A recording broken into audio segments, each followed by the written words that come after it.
In the last video, we'll look at question number 7 so that we can get a sense of how to make sure that we understand this whole multiplier thing.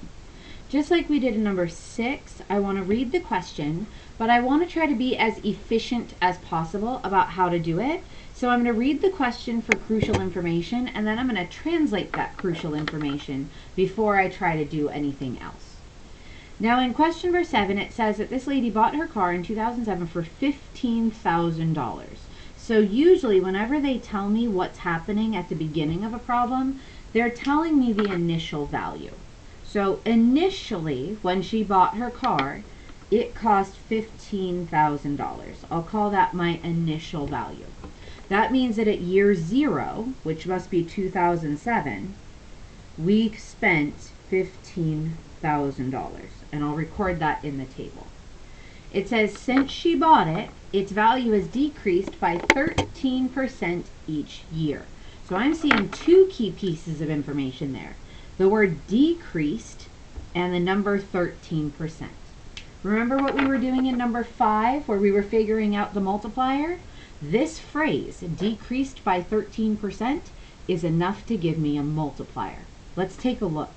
If I started with 100% of the car's value and decreased, subtracted by 13%, then that tells me that I can get my multiplier. 100% of the original value minus 13% would be 87% of the car's value. So I'm going to think about this logically, and I'm going to say to myself, okay, 87% has a decimal right at the end of the 7.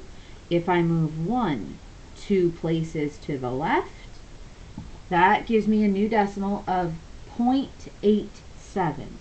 That number must be the multiplier in this situation, 0.87. If you want to put 0 in front and call it 0.87, that's fine too. That's up to you. Now that I know that's my multiplier, I can do the table. So even though it's asking me to do the table in part A, I actually did part B first, because now I think the table can be so much easier. Let's take a look. If I wanted 15,000 and the next year 13% less than that, I'm just going to multiply by the multiplier, 0.87, and that tells me that the new value of the car is 13,050, or 13,050. If I want to find the value of the year after that, I'll just take 13,050 times another multiplier, 0.87, and I'll get 11,353 and 50 cents. If I want the next value after that, I'll simply take that answer times 0.87, and I'll get the next number, 9877.55. Notice my rounding there. If you suck at rounding, that's okay. You would never be penalized for that. And if I want the last value, multiply by another 0.87, and then you'll get 8593.46. So this gives me all of the values of the car that I needed for that first few years. The 2007 is what she bought initially, so by 2008 we can see that the price dropped. By 2009 the value dropped even more. By 2010 the value dropped even more.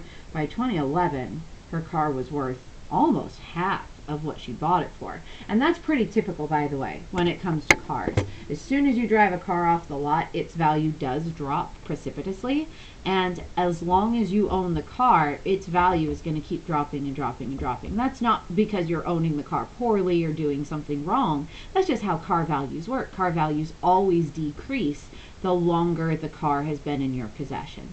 So to finish this, in letter C, let's translate this information into an equation. Remember the equation template that we wrote in number 6? T of n equals initial times multiplier to the power of n. Let's use that same structure for this equation. I'll color code it yellow so you can see. We have T of n equals the initial value of the car was 15,000 times the multiplier that we just found is 0.87, or just 0.87, to the power of n. Now that you have the equation, in theory, you've put together all the pieces that you need to. And notice how these questions go so much faster. If you added up all of the videos that we did to do the jackpot question on page 10, and then notice in this video it took us 5 minutes, and that's with me talking a lot, then you can tell there are better, faster ways to do these problems. And that's the beauty of understanding this percentage thing. That if you understand how to get a multiplier, you can save yourself significant time to figure out the answers to these without having to do a whole lot of work. Again, if you want a challenge, try question letter D. If you're not up for a challenge, it's okay. That's a tough question, and you can skip it, since normally we would do those questions with a graphing calculator. In any case, hopefully this idea makes sense. Next week, when we go through the next series of lessons, we're going to keep doing more problems with percentages, so take the time to make sense of things. If things don't make sense, or if you have a question, don't hesitate to ask. Pop into office hours, send me an email, do anything to help you get the clarification that you need.